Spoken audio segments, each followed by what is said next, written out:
Salam sejahtera bagi kita semua. Perkenalkan, nama saya Maria Terafuja M. Pada kesempatan kali ini saya ingin mempresentasikan hasil tugas akhir saya yang berjudul Analisa Risiko Biaya dan Waktu Pekerjaan Fondasi Tiang Pancang pada Proyek Gedung Bertingkat Rendah di Kota Pontianak. Pertama-tama saya ingin mengucapkan terima kasih kepada Bapak Insinyur M. Indrayadi MTIPM selaku dosen pembimbing utama, dan kepada Ibu Riani Pratiwi STMT selaku dosen pembimbing kedua, dan kepada Bapak Insinyur Safaruddin M. Nuh MT selaku dosen penguji utama, dan kepada Bapak Insinyur Rafi MSc IPM selaku dosen penguji kedua.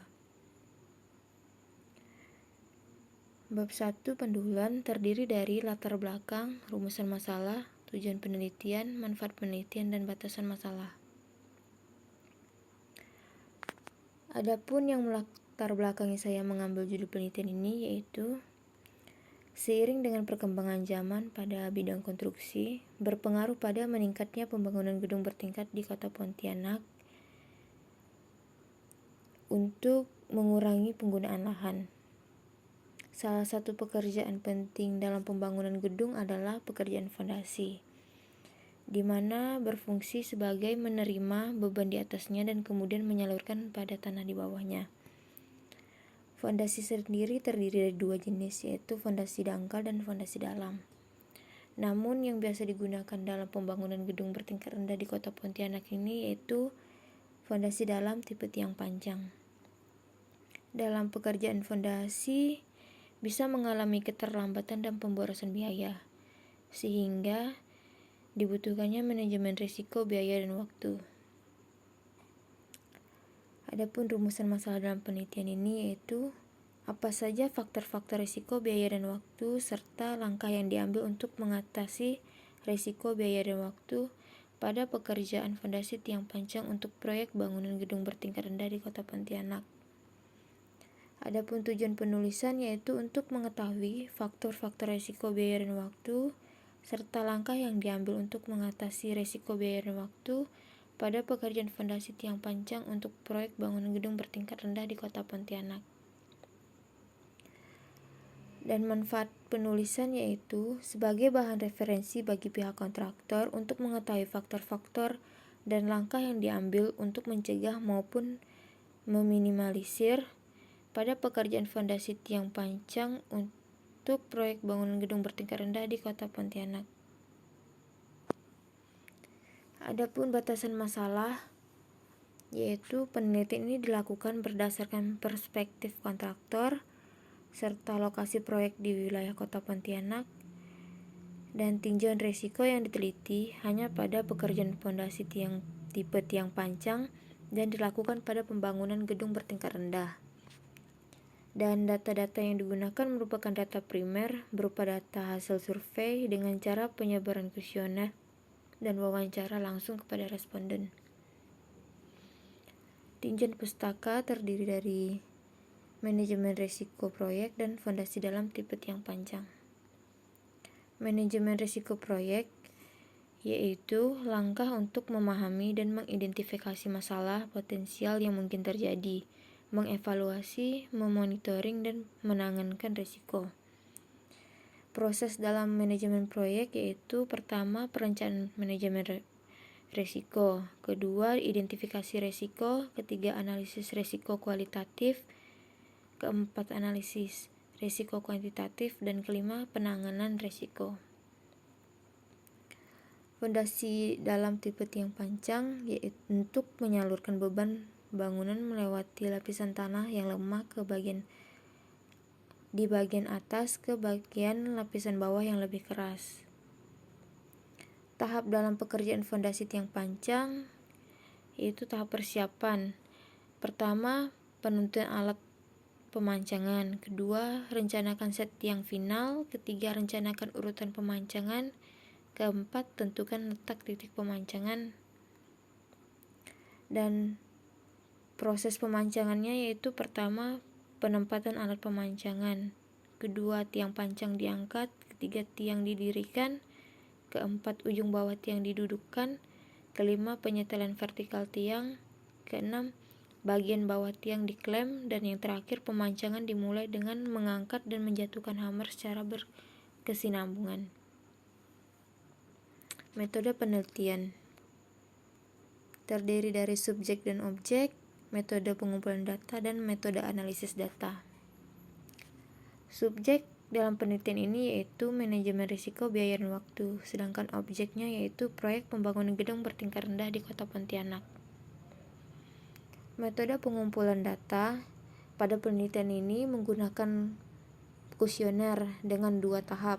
Untuk tahap pertama yaitu untuk mengetahui variabel bebas yang disebarkan kepada ahli atau pakar dalam bidang manajemen konstruksi. Sedangkan untuk tahap kedua untuk mengetahui nilai dampak dan solusinya yang disebarkan kepada praktisi. Kemudian metode analisis data. Yang pertama, analisis deskriptif. Dengan bantuan program SPSS versi 24 untuk mengetahui nilai rata-rata atau nilai min. Kemudian analytical hierarchy process. Dengan tahap yang pertama mencari matriks pairwise compression atau matriks perbandingan. Kemudian dilanjutkan dengan perhitungan pembobotan kriteria. Dilanjutkan lagi dengan perhitungan nilai lokal frekuensi dan dampak. Kemudian dilanjutkan dengan perhitungan nilai peringkat dan analisis level resikonya.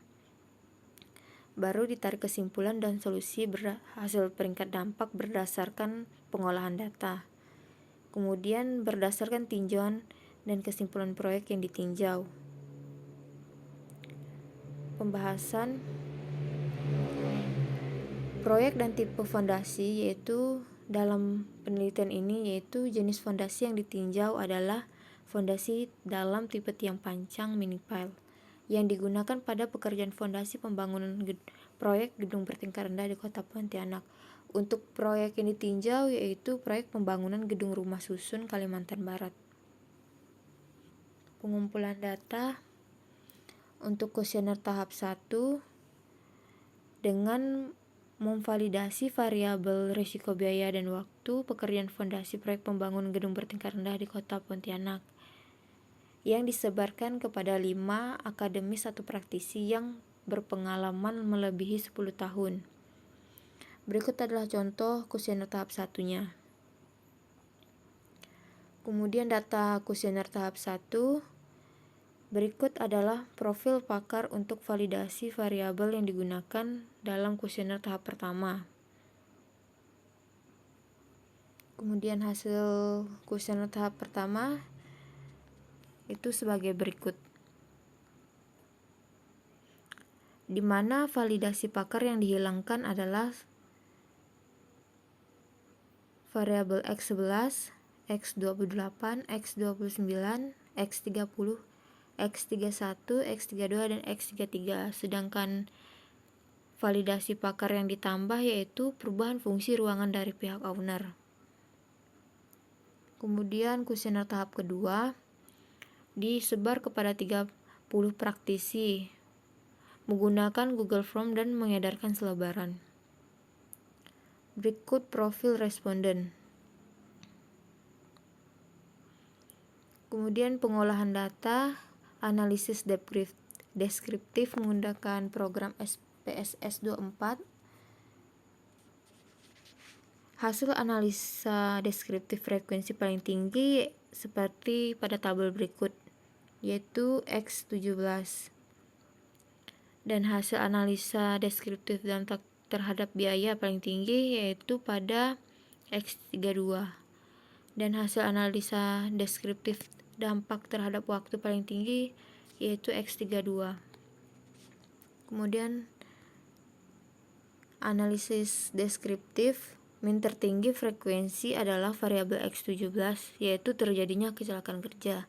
Sedangkan untuk dampak terhadap biaya dan waktu min tertinggi pada variabel yang sama yaitu X32 adalah perubahan fungsi ruang dari pihak owner. Kemudian dengan menggunakan AHP, penentuan kriteria sebagai berikut, di mana objektifnya yaitu analisa level dampak, kriterianya yaitu sangat tinggi, tinggi, sedang, rendah, dan sangat rendah. Sedangkan alternatifnya yaitu variabelnya.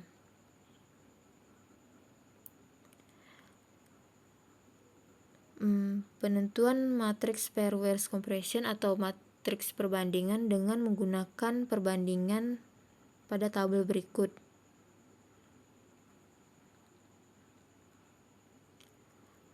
Matriks perbandingan frekuensi seperti pada tabel berikut, dan matriks perbandingan dampak terhadap biaya sebagai berikut, dan matriks perbandingan dampak terhadap waktu sebagai tabel berikut. Kemudian dilanjutkan dengan perhitungan bobot kriteria.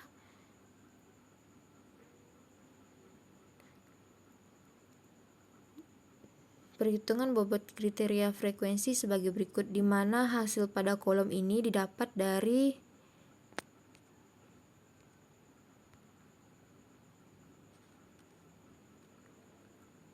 jumlah dibagi dengan yang di kolom, sehingga didapatlah hasil 0,5595. Sedangkan untuk nilai jumlah pada kolom jumlah ini didapat dari penjumlahan pada barisan.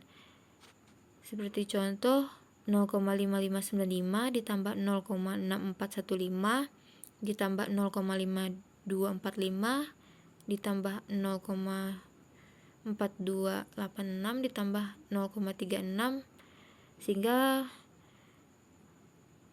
hasilnya 2,5141. Untuk kolom total yaitu penjumlahan dari kolom jumlah, sehingga didapatlah hasil 5. Dan eigenvector yaitu dengan rumus jumlah dibagi total, di mana 2,5141 dibagi 5 adalah 0,5028.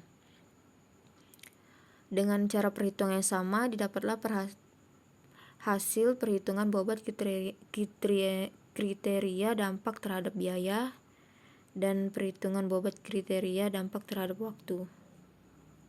Nilai bobot untuk tingkat frekuensi itu sebagai berikut.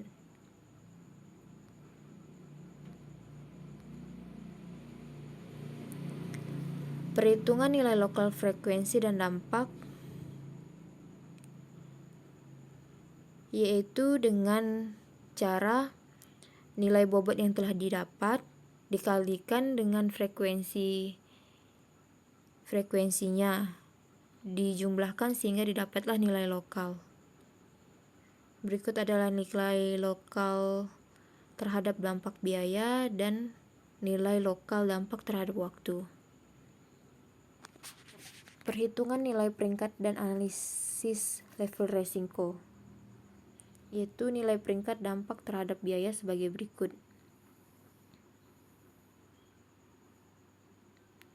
Didapatlah yang paling tinggi yaitu X17 di peringkat pertama dan X2 di peringkat terakhir. Dan nilai peringkat dampak terhadap waktu sebagai berikut, di mana X28 merupakan peringkat pertamanya dan X2 merupakan peringkat akhirnya. Analisa level resiko ini dibagi menjadi 4, yaitu low, medium, signifikan, dan high. Untuk analisa level resiko dampak terhadap biaya, nilai maksimumnya yaitu 72,178, nilai minimumnya yaitu 17,9534, dan sehingga didapatlah interval dengan cara nilai maksimum dikurangi nilai minimum dibagi 4. Didapat hasil 13,5546. Berikut adalah interval dari risiko dampak terhadap biaya. Dengan nilai low-nya yaitu 17,95, medium 31,51, signifikan 45,06, dan high 58,62.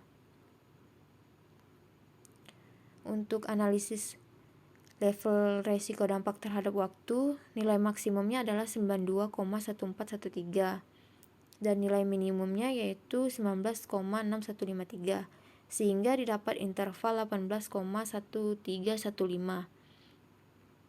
Berikut adalah tabel level resiko dampak terhadap waktu, di mana low 19,62, medium 37,75, signifikan 55,88, dan height-nya 74,01. Sehingga didapatlah pengelompokan berdasarkan level dampak sebagai tabel berikut.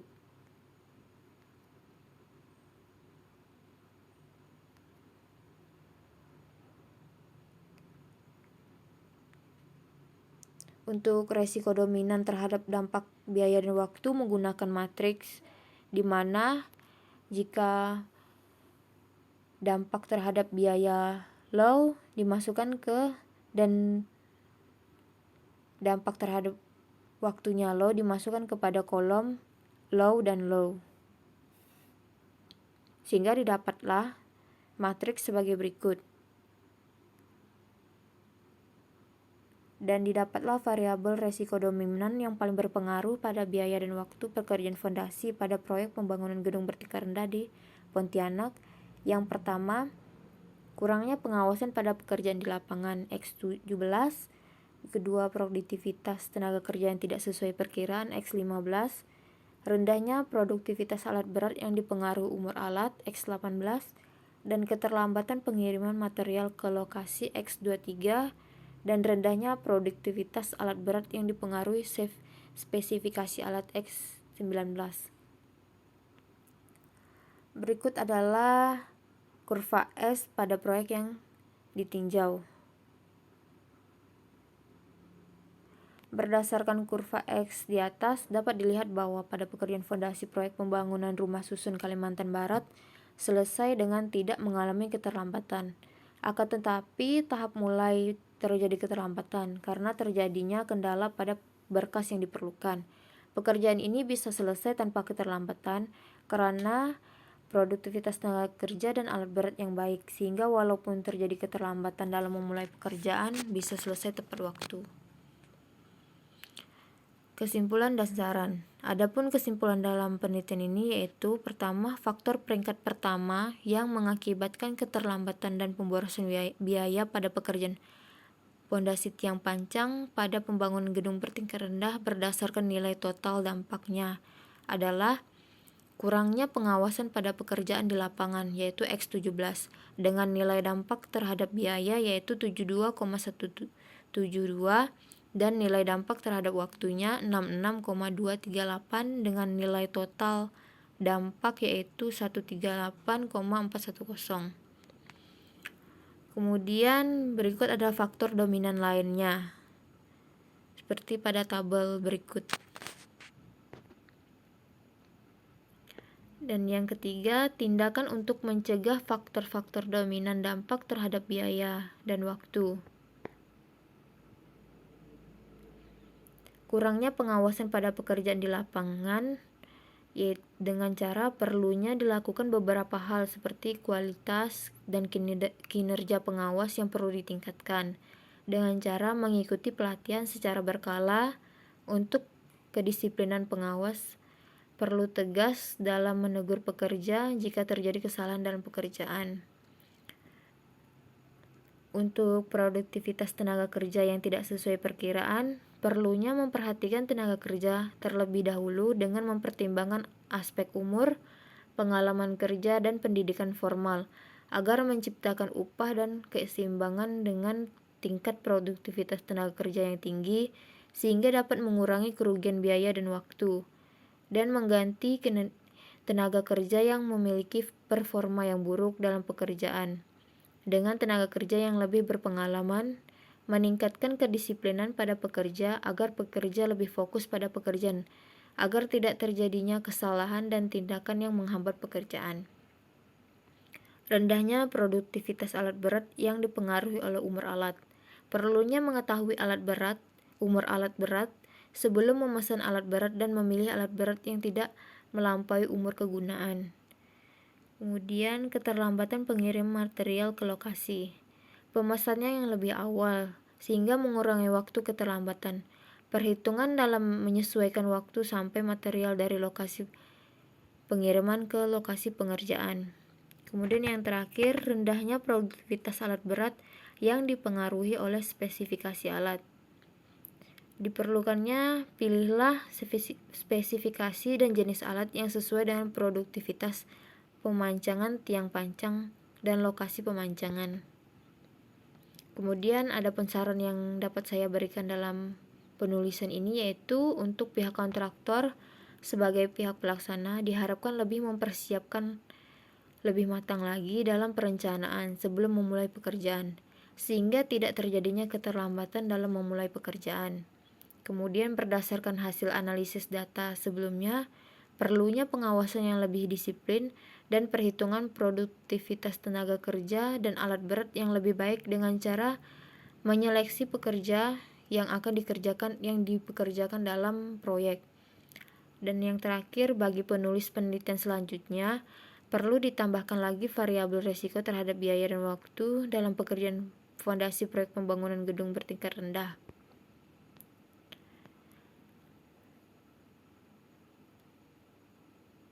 Berikut hasil presentasi tugas akhir saya. Saya ucapkan terima kasih dan salam sejahtera.